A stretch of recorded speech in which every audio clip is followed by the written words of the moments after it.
everyone, good morning to all of you, or in bahasa we say selamat pagi semuanya. Let me introduce myself. My name is Tamaya Cethsa Gloria Untailawan, but you can call me Tamaya. I'm your tour guide for today. On behalf of Asia Tour, I would like you to meet our bus driver, Mr. Dodo. Can you guys say hello to Mr. Dodo? Yes, thank you. Mr. Dodo is a professional and licensed bus driver. He has been working for 10 years, so I assure you that he will take us to our destination safety and enjoyable. Now, let me tell you some of our rules and regulations. First, please be seated until we arrive at the destination. Second, do not litter inside or outside the bus. And the last, never leave your belongings unattended to avoid unnecessary loss. So everyone understand? Okay, good. Before we proceed, let's make a head count. 1, 2, 3, 4, 5, and the total is 20. As you guys know, we're going to Formulation of Proclamation Teks Museum, or in bahasa we say Museum Perumusan Teks Proklamasi.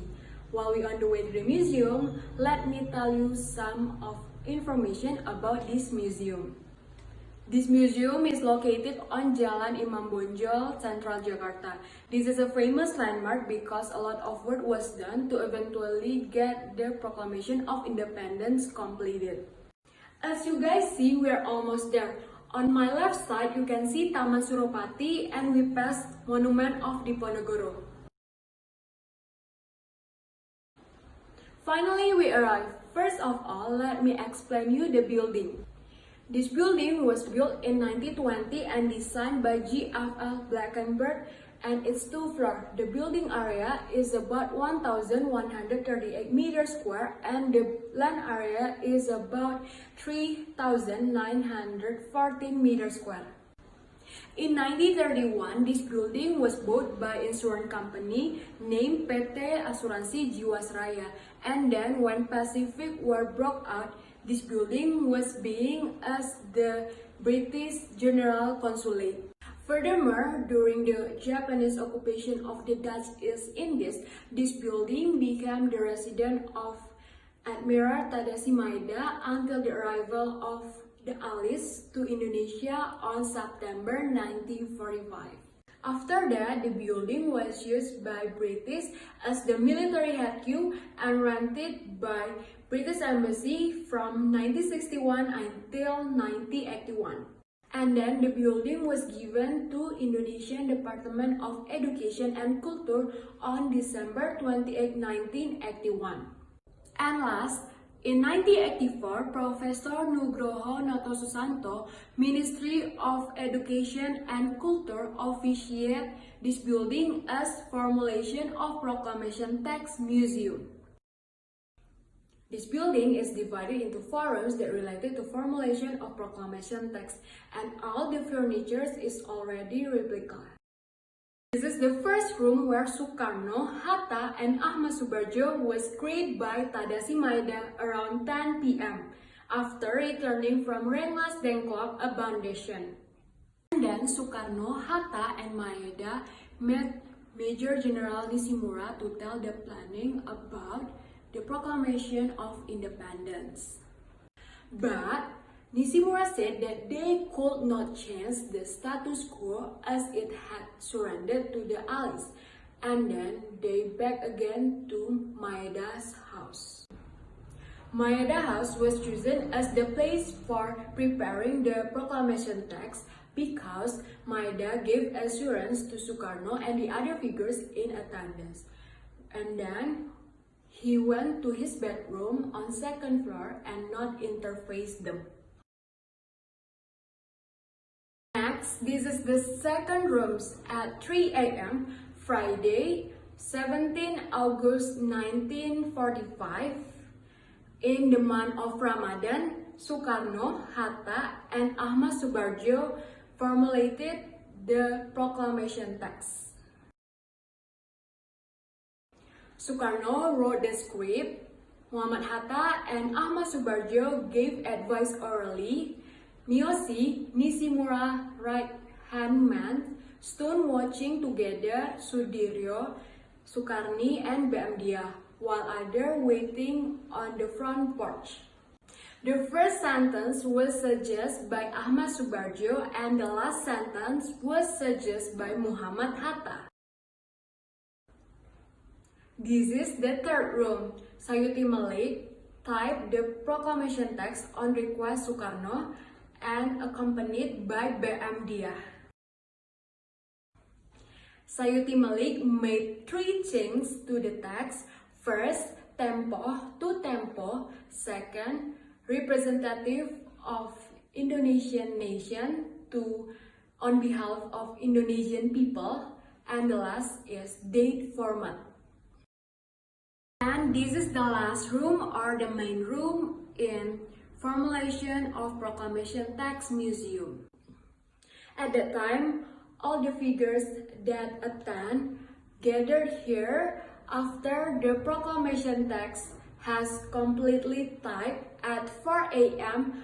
August 17, 1945.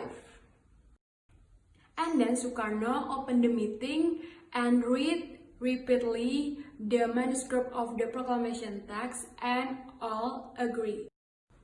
After that, Soekarno suggests to jointly sign the proclamation text as the representative of the Indonesian nation, and the suggestion was supported by Hatta, but the youth refused it.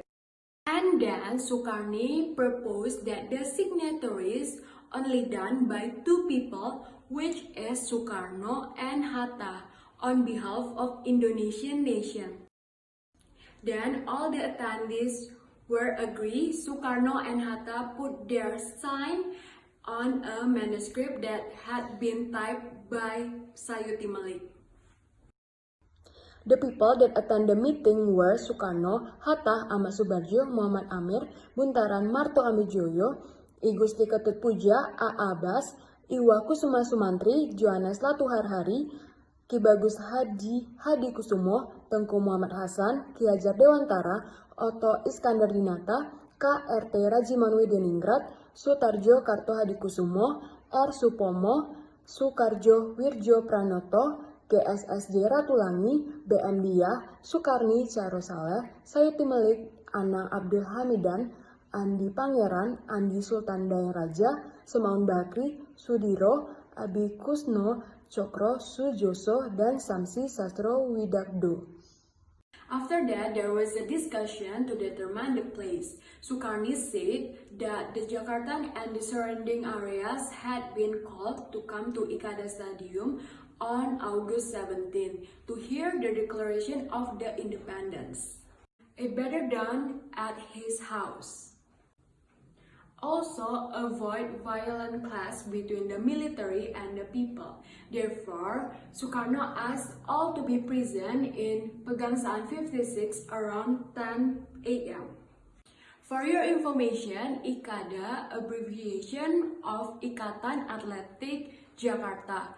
And now this place called Lapangan Merdeka or Monumen Nasional.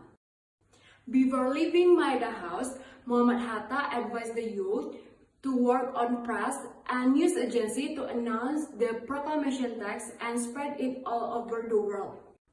Deputy Major Suwiryo asked Wilopo to prepare the microphone and loudspeaker. Sudiro ordered Suhud to prepare flagpole and the flag sewn by Fatmawati.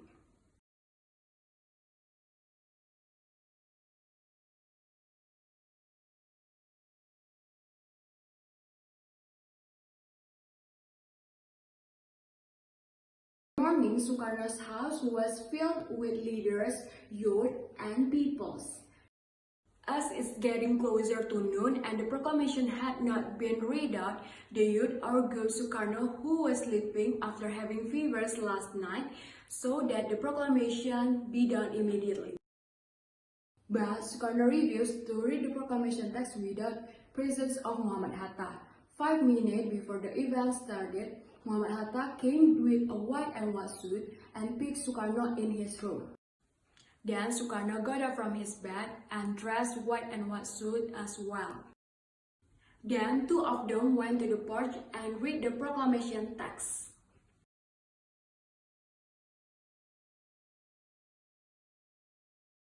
The house on Jalan Pegangsaan Timur nomor 56 was turned down on behest of Soekarno, now become Kompleks Soekarno-Hatta Monument.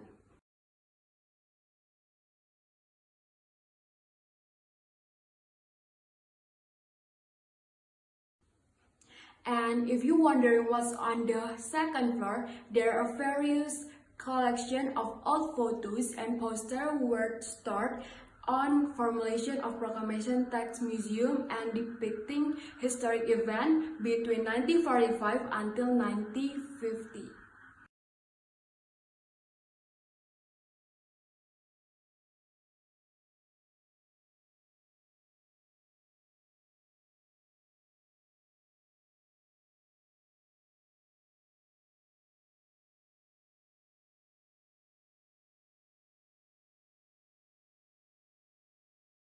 Okay, before we ending this tour, do you have any questions?